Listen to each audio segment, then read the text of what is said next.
Hello! In this video I will show you how to install Microsoft Edge browser on Motorola Edge 50 Fusion. So you have to start by opening your Google Play Store, then click on search bar and type in Edge. Then click search and click install.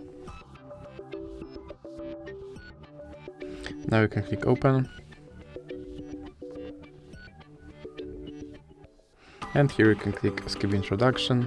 Now you can set this browser as a default browser, or you can click not now. Here you can customize your homepage, or you can click not now. Now you can sign in to sync your data, or you can click not now. And here you have to confirm your data and privacy settings. And now you can try out Copilot, or you can just click start browsing.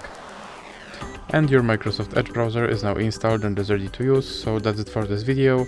If you liked it, please remember to leave a like and subscribe.